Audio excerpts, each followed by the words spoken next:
യുദ്ധത്തിന്റെ തീജ്വാലകളിൽ കെട്ടിച്ചമച്ച third Hokage എന്ന സാക്ഷാൽ ഹിറൂസൻ സാറുട്ടോബിയുടെ 3 ശിഷ്യർ. ഇവരൊരു ദൈവത്തെ തന്നെ നേരിട്ട് അതിജീവിച്ചു. അന്നു മുതൽ ലോകം അവരുടെ പേര് തന്നെ കേട്ട് നടുങ്ങുവാൻ തുടങ്ങി. വിധിയാൽ അനുഗ്രഹിക്കപ്പെട്ടവരല്ലിവർ, മറിച്ച് യുദ്ധത്താൽ കൊത്തിയെടുത്തതാണ്. ഒരാൾ ദൈവങ്ങളുടെ ശക്തിയാൽ സുഖപ്പെടുത്തുന്നു, ഒരാൾ ഋഷിമാരുടെ ജ്ഞാനം ആവശ്യപ്പെടുന്നു, ഒരാൾ ജീവിതത്തെ തന്നെ തൻ്റെ ഇച്ഛയ്ക്ക് വഴങ്ങി വളയ്ക്കുന്നു. ഷിനോബി ലോകത്തെ തന്നെ രൂപപ്പെടുത്തിയ 3 ഒന്നാന്തര നിഴലുകൾ. മൂവരും കാലാന്തരങ്ങളിൽ വ്യത്യസ്ത വഴികളായി തിരിഞ്ഞു. വ്യത്യസ്ത വിധികൾക്കായി അവർ എഴുതപ്പെട്ടു. എന്നാൽ ഇന്നും അവരുടെ പേരുകൾ പറയുമ്പോൾ രാഷ്ട്രങ്ങൾ പോലും വിറകൊള്ളുന്നു. വെറും ഷിനോബികളല്ലിവർ, ഇതിഹാസങ്ങൾ തന്നെയാണ്. വിദ്യാർത്ഥികളായി ജനിച്ച് യോദ്ധാക്കളായി മുറിവേൽക്കപ്പെട്ട ഒരു രാക്ഷസന്റെ കൈയാൽ ഇതിഹാസങ്ങളായി കിരീടമണിഞ്ഞ കൊണോഹയുടെ തന്നെ ബന്ധം, ശക്തി, പൈതൃകം, നാമത്തിൽ ശാശ്വതമായി ജ്വലിക്കുന്ന the one and only legendary സാനിൻസ്.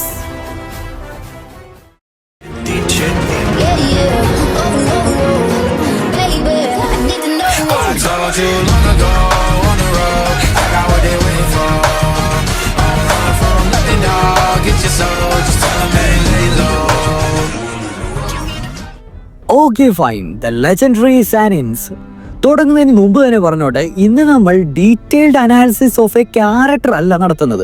അതായത് ലെജൻഡറി സാനിൻസ് ആയിട്ടുള്ള ജിറായ, ഒറോച്ചിമാറു, പിന്നെ നമ്മുടെ സുനാഡയുടെ ഇൻഡിവിജ്വൽ ക്യാരക്ടറൈസേഷൻ അല്ല ഇവിടെ നടത്തുവാൻ പോകുന്നത്. ജസ്റ്റ് ഒരു സമ്മറൈസ്ഡ് വേർഷൻ ഓഫ് എങ്ങനെ ലെജൻഡറി സാനിൻ എന്ന പേര് ഇവർക്ക് ലഭിച്ചു, എന്തുകൊണ്ട് ഇവരെ വ്യത്യസ്തരാക്കി സാനിൻ, ലെജൻഡറി സാനിൻ എന്ന് വിളിക്കുന്നതെന്നാണ് നമ്മൾ നോക്കുന്നത്. സോ അതിലേക്ക് പോകാം. ആദ്യം തന്നെ അതിൻ്റെ ഒരു ഹിസ്റ്റോറിക്കൽ കോണ്ടെക്സ്റ്റ് അറിയേണ്ടതുണ്ട്. എടുത്തു പറയുകയാണെങ്കിൽ സെക്കൻഡ് ഗ്രേറ്റ് നിഞ്ച വാറിൻ്റെ സമയത്ത് എല്ലാ 5 ഗ്രേറ്റ് നേഷൻസും അങ്ങോട്ടും ഇങ്ങോട്ടും വലിയ വലിയ യുദ്ധങ്ങൾ തന്നെ കൊണ്ടാടിക്കൊണ്ടിരുന്നു. ആ ഒരു ടൈമിൽ കൊണഹാഗാക്കുറെ അല്ലെ നമ്മുടെ ഹിഡൻ ലീഫ് വില്ലേജ് മൾട്ടിപ്പിൾ നേഷൻസിനോട് യുദ്ധം ചെയ്യേണ്ട അവസ്ഥയുണ്ടായിരുന്നു. അതിലൊരു നേഷനായിരുന്നു ദ ഹിഡൻ റെയിൻ വില്ലേജ് അല്ലെങ്കിൽ അമേഗാക്കുറെ. ഈ അമേഗാക്കുറെ അന്ന് ഒരു ഡിക്റ്റേറ്ററിന്റെ കീഴിലായിരുന്നു. എടുത്തു പറയുകയാണെങ്കിൽ ഹാൻസോ ഓഫ് ദി സലാമൻഡർ എന്നായിരുന്നു അദ്ദേഹത്തിന്റെ പേര്. ഇദ്ദേഹത്തെ നാറൂട്ടോ ഡേറ്റാ ബുക്ക് തന്നെ വിളിക്കുന്ന one of the most feared shinobi alive എന്നായിരുന്നു. ഈ രണ്ടാമത്തെ ഷിനോബി വേൾഡ് വാറിൽ എല്ലാവരുടെ ലിമിറ്റ് തന്നെ കണ്ടെന്ന് പറയാം. ആ ഒരു ടൈമിലാകട്ടെ നമ്മുടെ ഹിറൂസൻ സാറുട്ടോബി തേർഡ് ഹൊക്കാഗെ, അദ്ദേഹം അറിയപ്പെടുന്നത് തന്നെ ദ പ്രൊഫസർ എന്നാണ്. ബിക്കോസ് എല്ലാ ജിറ്റ്സുവിലുള്ള മാസ്റ്ററി അതുല്യമായിരുന്നു. അദ്ദേഹത്തിന്റെ 3 ടാലന്റഡ് ആയിട്ടുള്ള ഡിസൈപ്പിൾസ് ആയിരുന്നു ജിറായ, സുനാഡെ, ഒറോച്ചിമാറു. ഇവർ 3 പേരും തന്നെയായിരുന്നു അന്ന് കൊണോഹയുടെ ന്യൂ ജനറേഷന്റെ representation of the pinnacle point എന്ന് തന്നെ പറയാം. സോ ഇതാണ് ഇവരുടെ ഒരു ഹിസ്റ്റോറിക്കൽ കോണ്ടെക്സ്റ്റ്. ഇപ്പോഴാണ് ആ ബാറ്റിൽ നടക്കുന്നത്. അപ്പോൾ ആ ബാറ്റില് ഹാൻസോയ്ക്കെതിരെയുമാണ്. ഇതിൽ ആ 3 ശിഷ്യന്മാരുമുണ്ട്. അതായത് Hanzo of the Salamander in അമേഗാക്കുറേനെ ഫേസ് ചെയ്യാൻ വേണ്ടി ഈ 3 പേരും ചേരുന്നു. എന്നിരുന്നാലും ഇവരുടെ കോമ്പൈൻഡ് ആയിട്ടുള്ള ട്രമൻഡസ് സ്ട്രെങ്തിന് പോലും ഈ ഒരു ഹാൻസോയിനെ ഓവർ പവർ ചെയ്യാൻ സാധിച്ചിട്ടില്ല. ഹാൻസോയുടെ speed, weapon mastery, deadly poison ആയിട്ടുള്ള യുണീക് പവർ, ഇതെല്ലാം കൊണ്ട് അവരെ പരാജിതരാക്കി. എടുത്തു പറയുകയാണെങ്കിൽ ജിറായനെയും സുനാഡേനെയും ഒറോച്ചിമാരുവിനെ ഒഴികെ ബാക്കിയുള്ള എല്ലാ ട്രൂപ്സിനെയും ഇവരെ സ്ലോട്ടർ ചെയ്ത് കൊന്നു കളഞ്ഞു. ഹാൻസോ പക്ഷേ ഇവരുടെ ഒരു വിൽ പവറിനെയാണ് കണ്ടത്. അതായത് ഹാൻസോ ഇച്ചിരി നീതിമാനൊക്കെ ആയിരുന്നു. തന്നോട് ഒരു പോന്ന എതിരാളി തന്നെയായിരുന്നു ഇവരുടെ വിൽ പവർ സമ്മതിക്കണം എന്നുള്ളൊരു മട്ടിൽ അവരെ കൊല്ലുന്നതിന് പകരം ഹാൻസോ വേറൊരു കാര്യം ചെയ്തു. ഹാൻസോ എന്ത് ചെയ്തെന്ന് വെച്ചാൽ അവരുടെ ജീവൻ ദാനമായിട്ട് കൊടുത്തു, ഒരു റെസ്പെക്റ്റ് രൂപേണ. അവിടെ വെച്ചാണ് ഹാൻസോ ഇവരെ ഡിക്ലെയർ ചെയ്യുന്നത്, from this day forth you shall be known as the legendary Sannin of Konoha എന്ന്. ഇതിലെല്ലാവരും തെറ്റിദ്ധരിക്കപ്പെട്ട ഒരു കാര്യം, ഈ ലെജൻഡറി സാനിൻ എന്നുള്ളത് നിഞ്ചയുടെ ഒരു ഏറ്റവും പൂർണ്ണ അവസ്ഥയിൽ പറയുന്ന ഒരു പട്ടപ്പേര് അല്ല. ലെജൻഡറി സാനിൻ എന്ന് പറഞ്ഞിട്ടുണ്ടെങ്കിൽ, സാനിൻ എന്ന് പറയുന്ന വാക്ക് തന്നെ ലിറ്ററലി ട്രാൻസ്ലേറ്റ് ചെയ്യുന്നത് 3 നിഞ്ചകൾ എന്നാണ്. അതുകൊണ്ട് തന്നെ ഒരു നിഞ്ചയ്ക്ക് ഏറ്റവും പരമോന്നതമായി ലഭിക്കാവുന്ന ആ ഒരു പട്ടം എന്ന് പറഞ്ഞിട്ടുണ്ടെങ്കിൽ ജൊനിൻ ലെവലിൽ കഴിഞ്ഞിട്ടുണ്ടെങ്കിൽ അത് ഹൊക്കാഗെയാണ്. സാനിൻ, ലെജൻഡറി സാനിൻസ് എന്ന് പറയുക 3 ലെജൻഡറി യോദ്ധാക്കളിൽ നിന്ന് മാത്രമേ അർത്ഥമുള്ളൂ. ഇതിനുശേഷം ഈ ഒരു സാനിൻ എന്ന് പറയുന്ന ഒരു വാക്ക് ഒരു ബാഡ്ജ് ഓഫ് ഓണർ പോലെയാണ് ഈ 3 ധരിച്ചുകൊണ്ട് പോകുന്നത്. അതുകൊണ്ട് തന്നെ അവരെ അറിയപ്പെടുന്നത് ലെജൻഡറി ത്രീസ് ഓഫ് കൊണോഹ അല്ലെങ്കിൽ ലെജൻഡറി സാനിൻ ഓഫ് കൊണോഹ എന്നാണ്. ഇതിനു ശേഷമാണ് ഈ ലെജൻഡറി 3 യോദ്ധാക്കൾ ഓരോ സമ്മണിങ് ജിറ്റ്സു പഠിക്കുന്നത്. ഫോർ എക്സാമ്പിൾ ജിറായ ആണെങ്കിൽ ടോഡ് മൗണ്ട്, അതായത് മിയോബുക്കുയിൽ പോയി ടോഡ്സുമായിട്ട് ട്രെയിൻ ചെയ്യുന്നു. സുനാഡെ സ്ലഗ്സുമായിട്ട് ഷിക്കോക്സു ഫോറസ്റ്റിൽ ട്രെയിൻ ചെയ്യുന്നു. ഓറോച്ചിമാരു ആണെങ്കിൽ സ്നേക്സ് ഓഫ് റിയൂജി കേവിൽ പോയി ട്രെയിൻ ആക്കപ്പെടുന്നുണ്ട്. അങ്ങനെ ഇവർ 3-way ഡെഡ്ലോക്ക് ആയിട്ടുള്ള ഒരു സാനിൻ കോംബോ ആയി മാറി. നാറൂട്ടോയുടെ യൂണിവേഴ്സ് പശ്ചാത്തലത്തിൽ പറയുകയാണെങ്കിൽ ഇവർ ബാലൻസ് ചെയ്യാൻ തുടങ്ങി പവറിനെ. എന്തിൻ്റെ രീതിയിൽ? Yin yang and harmony of ഫോഴ്സസിൻ്റെ പേരിൽ.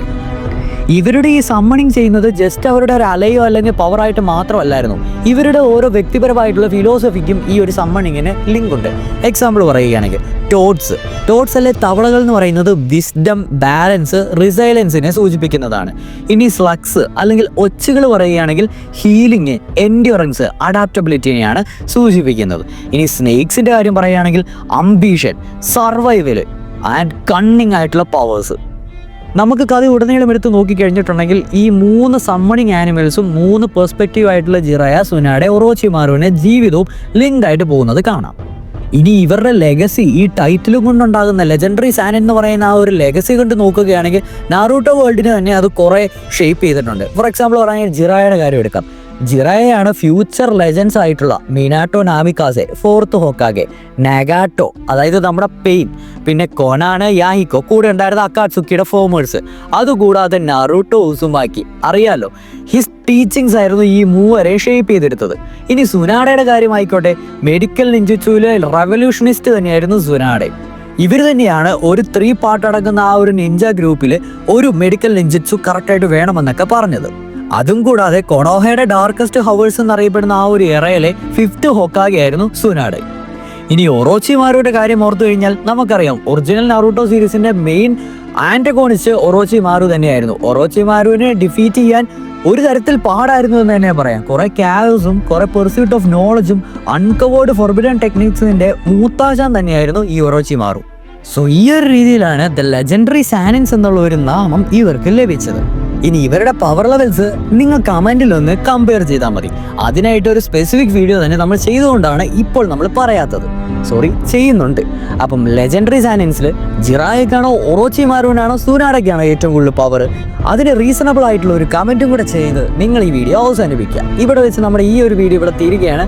സോ അടുത്തൊരു നാറൂട്ടോ വേൾഡിലെ എന്തെങ്കിലും ജുറ്റ്സു എക്സ്പ്ലനേഷനോ ക്യാരക്ടർ അനാലിസേഷനൊക്കെ ആയിട്ട് വീണ്ടും വരുന്നത് വരെ tata boy, see you on next video. Tata guys.